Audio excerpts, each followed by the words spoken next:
Terima kasih Anda masih bersama kami di Presisi Utama. Pemirsa, kita beralih ke informasi mancanegara. Pemulihan diplomasi panda Tiongkok pertama diangkat di sela-sela KTT APEC di San Francisco, Amerika Serikat pada November lalu oleh Presiden Xi Jinping. Dan akhirnya mulai dilaksanakan kebun binatang mana saja di Amerika Serikat yang bersiap menerima lagi panda dari Tiongkok. Dan mengapa program ini sempat ditangguhkan? Nova Purwadi dari VOA punya liputannya untuk Anda. Kebun binatang San Diego bersiap menerima kembali panda dari Tiongkok, menandai pemulihan diplomasi panda oleh pemerintahan di Beijing. It's a long process to bring giant pandas from China to the United States. So there's years of negotiations with the authorities in China and also with our own federal government, the U.S. Fish and Wildlife Service. So we have to get a permit to bring these pandas into the country. In order to get a permit, we have to show that we know how to take care of them, which of course we do. We've done it before and we did it very well. We also have to show that we're contributing to the conservation of the species back in China. Salah satu kontribusi San Diego Zoo Wildlife Alliance adalah perbaikan formula susu untuk bayi panda, yang menurut siaran pers kebun binatang ini ikut mendongkrak harapan hidup bayi panda dari hanya 5% ke 95%. The San Diego Zoo Wildlife Alliance, we do have a very long history working with giant pandas in China, 3 decades and counting.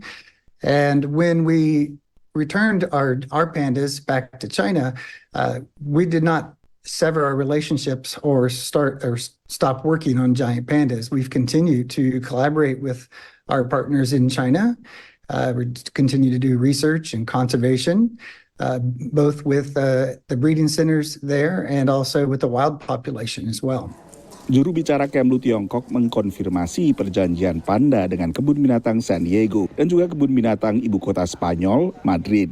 我们期待同有关国家的新一轮的大熊猫国际保护合作，将进一步的拓展大熊猫等濒危物种保护科研成果，促进民心相通和民间友好。 Selain itu, Tiongkok juga menegosiasi program kerjasama baru dengan kebun binatang Washington DC serta Wina, Austria. Diplomasi panda berawal pada tahun 1970-an dengan dihadiahkannya 2 panda ke Amerika Serikat semasa pemerintahan Richard Nixon, bersamaan dengan normalisasi hubungan antara AS dengan Republik Rakyat Tiongkok. I got pandemonium when the Nixon administration traded 2 ugly muskox for 2 gorgeous panda bears, and I've had pandemonium ever since. Tapi diplomasi panda dalam bentuknya sekarang ini berawal pada 1980-an dengan mekanisme kontrak selama 10 tahun yang bisa diperpanjang atau tidak dan dengan biaya hingga $1 juta setiap tahunnya. Dari Washington DC, saya Nova Purwadi dan tim VOA. Sementara itu di Texas, Amerika Serikat, orang-orang membuat kloningan hewan peliharaan kesayangan mereka agar hewan yang identik secara genetis itu bisa hidup setelah hewan kesayangan mereka mati. Dan berikut kita simak laporan Rio Tuasikal dari VOA. My original cat was named Chai, and she was what I can only explain as my soulmate pet. I have never had a relationship with an animal like I did with her in my life ever before or since. Ikatan emosional pelatih hewan Kelly Anderson dengan kucingnya begitu kuat, sehingga ia memutuskan untuk mengkloningnya. I struggled with depression when I had her. She saved my life more times than I can count. So it was very rough when she passed. Kelly pergi ke Viagen Pets and Equine, sebuah perusahaan kloning kucing, anjing, dan kuda yang berbasis di Amerika Serikat. Upon receiving the sample, we'll do a cell culture. We use a portion of the cells we've preserved to create cloned embryos, and then those are transferred to surrogate moms, and then from there it's a normal pregnancy period. Butuh waktu 4 tahun untuk mengkloning kucingnya.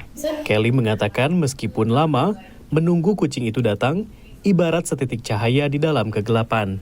When I got the call that they had actually finally cloned her, I think I was in shock more than anything. Belle has different markings and her personality is different. I love her so much and she is definitely like my heart cat, but it's not the same connection at all. And I never expected that or never wanted that. So the feedback that we get is that, the temperament and personality is quite similar, but they are still going to be their own unique individual.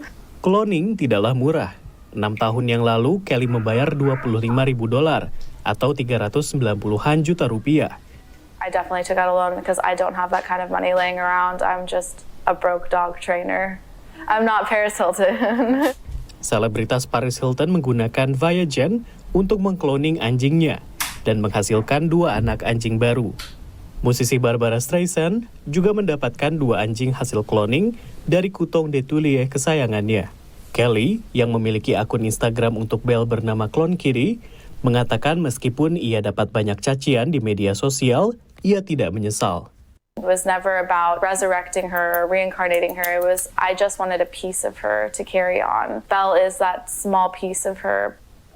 Kelly juga memiliki DNA dari anjing Siberian Husky miliknya, Ghost, yang disimpan di Viagen dengan harapan dia dapat mengkloningnya satu hari nanti.